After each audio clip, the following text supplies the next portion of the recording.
Jesse Bradley is a senior pastor with the Grace Community Church in Seattle, Washington. He also serves as chaplain for the Seattle Sounders of Major League Soccer, as well as the under-20 men's national team. And he also played soccer in Scotland and Zimbabwe himself. Great to have you, Jesse.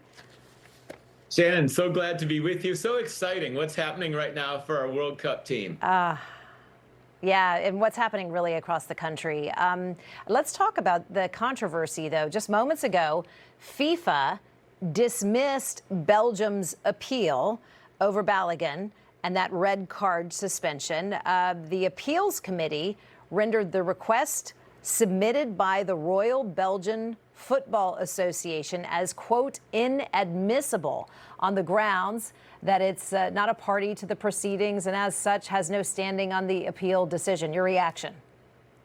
FIFA made the right decision to let Flo play. When you go back and watch the film, you know it was unintentional. That's one aspect. Second, there's a lot of similar fouls in the World Cup so far. None of them have warranted a red card. That was an excessive penalty.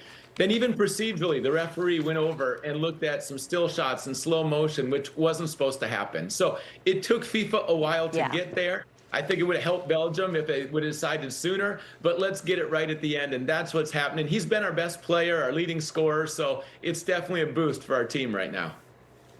So I want to drill down on what you said, because there is a lot of heartache about the president's call and the conversation, what he said happened. He said straight from the Oval Office, yes, I called. I didn't think this was right. But what you just said a moment ago, the reason it was the red card was tossed or suspended, let's be clear, suspended, was this little known rule and the video assistant referee who made the recommendation in the game with Bosnia.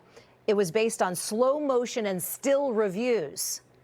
And that is not supposed to happen. They're supposed to review stuff in real time.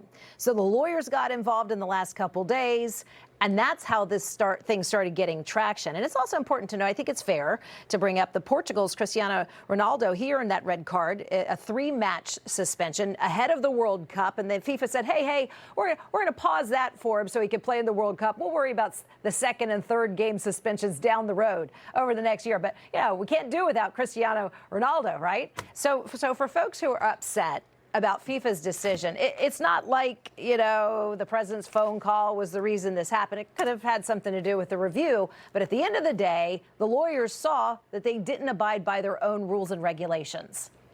That's right. The decision itself and the procedure that the referee made, both of those are under question right now. FIFA will come out with a clearer explanation. As you mentioned, we have the precedent with Portugal and Ronaldo, even going back further, Brazil and Ronaldinho. And here's, you know, there's always a lot of distractions. There's always a lot of, you know, political jockeying, and teams are going to lobby for what they think is best. Everyone wants to win. But let's remember, this is our team that is united. They love our country. They love each other. They love God. This is a team that prays after the matches. They are solid on all levels. They're inspiring. They're setting an example. We cover their stories in our podcast, justchoosehope.org. So check out those, because right now they're setting an example for America. It's exciting. They are setting an example for America. And Flo Balogun was asked after he got the red card, hey, why didn't you throw up your arms and, you know, get in the face of the ref? And he just walked off the field. Some people felt like he should have fought back a little bit, but he said, kids were watching.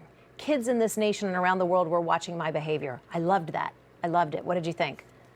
Yes, absolutely. He wants to set the example. All the kids that are watching, you know, they're hearing about their Bible studies. If you hear someone saying we love God, then you're going to watch their actions and say, does it line up, their words and their actions?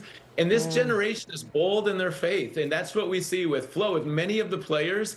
And they don't want to put their faith hidden, or they're not ashamed, public, private. So they're trying to do everything in the light, and they've done nothing wrong, and they should enjoy this match. I live in Seattle. I went to the last match against Australia. It was electric. I mean, everyone's singing, it is. Take me home. You know, it's just one united stadium and team and nation right now.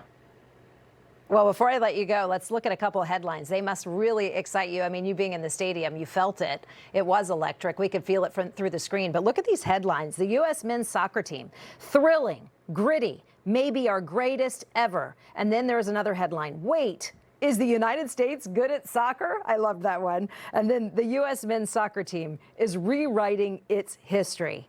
So what do you think? what happens tonight? Do they advance? Do they get past Belgium? It'll be a hard test.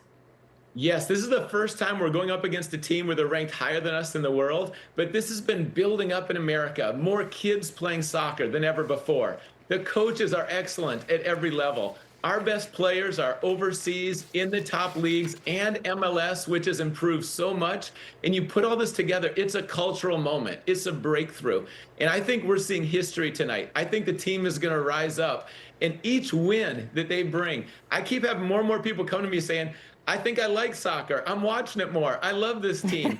So America is realizing, 6 billion people are watching. And also people are curious about God. Last World Cup, we saw 480,000 turn to Jesus. And this World Cup, we've shared the good news with 21 million people. So people are also coming to our watch parties, 45,000 watch parties across the country. There's a lot of stories that are very encouraging on many levels right now.